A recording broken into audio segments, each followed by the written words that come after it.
ಗರ್ಭಿಣಿ ಸ್ತ್ರೀಯರು ಅಂತ ಅಂದರೆ ಗರ್ಭಿಣಿ ಸ್ತ್ರೀಯರು ಎಷ್ಟು ಆ ಟೈಮ್ನಲ್ಲಿ ಯಾವ ರೀತಿ ಕೇರ್ ಮಾಡ್ತಾ ಹೋಗಬೇಕಾಗತ್ತೆ? ಇದು ಒಳ್ಳೆ ಪ್ರಶ್ನೆ. ಗರ್ಭ ಬರುವುದು, ಗರ್ಭಧಾರಣೆ ಒಂದು ಕಾಯಿಲೆ ಅಲ್ಲ. ಅದನ್ನೀಗ ನಾವು ಕಾಯಿಲೆ ಮಾಡಿದ್ದೇವೆ. ಗರ್ಭ ಹೋದ ಕೂಡ ಡಾಕ್ಟ್ರ್ ಹತ್ರ ಹೋಗೋದು ಮತ್ತೆ ಕೊಡೋದು, ಇದೆಲ್ಲ ಅಗತ್ಯ ಇಲ್ಲ. ಗರ್ಭ ಒಂದು ಪ್ರಕ್ರಿಯೆ, ನ್ಯಾಚುರಲ್ ಪ್ರಕ್ರಿಯೆ. ಈಗ ನಿದ್ರೆ ಬರ್ತದೆ, ಊಟ ಆಗ್ತದೆ, ಮೂತ್ರ ಹೋಗ್ತದೆ, ಹೊರಗಡೆ ಹೋಗ್ತದೆ, ಹಾಗೆ ಗರ್ಭ ಆಗ್ತದೆ, ಮಗು ಆಗ್ತದೆ, ಇದು ಆಗ್ತಾ ಹೋಗಬೇಕು.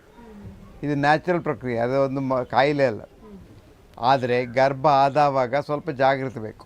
ಯಾಕೆಂದರೆ ಗರ್ಭಿಣಿಗೆ ಏನು ಕಾಯಿಲೆ ಬರೋದು ಒಳ್ಳೆಯದಲ್ಲ. ಹಾಗೆ ಕಾಯಿಲೆ ಬರದ ಹಾಗೆ ನಾವು ನೋಡಿಕೊಳ್ಬೇಕು. ಗರ್ಭಿಣಿಗೆ ಇನ್ನೊಂದು ದೇಹ ಕೂಡ ಒಳಗೆ ಬೆಳೀತಾ ಇರೋದ್ರಿಂದ ಪೌಷ್ಟಿಕ ಆಹಾರದ ಜಾಗ್ರತೆ ಹೆಚ್ಚಿಗೆ ಉಂಟು.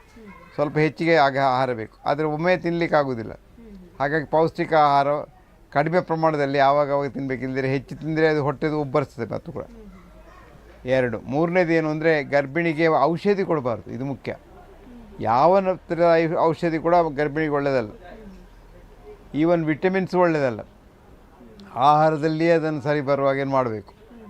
4ನೇದು ಏನಂದರೆ ಗರ್ಭಿಣಿಗೆ ಈ ಸ್ಕ್ಯಾನ್ ಮಾಡೋದು, ಎಕ್ಸ್ರೇ ತೆಗೆಯೋದು ಇದೆಲ್ಲ ಸ್ವಲ್ಪ ಆದಷ್ಟು ಕಮ್ಮಿ ಮಾಡಬೇಕು. ಇದು ಯಾಕಂದರೆ ಆ ಮಗುವಿಗೆ ಕೂಡ ಅದರ ಇಫೆಕ್ಟ್ ಬರ್ತದೆ. ಓಕೆ, ಇಷ್ಟೇ ವಿಷಯ ಬಿಟ್ಟು ಗರ್ಭಿಣಿಯನ್ನು ಬಾಕಿಯವರ ಹಾಗೆ ನಾವು ನೋಡ್ಕೊಳ್ಬೇಕು ವಿನಃ ಅವರು ಒಂದು ಕಾಯಿಲೆ ರೋಗಿ ಅಂತ ಎಣಿಸಬಾರ್ದು.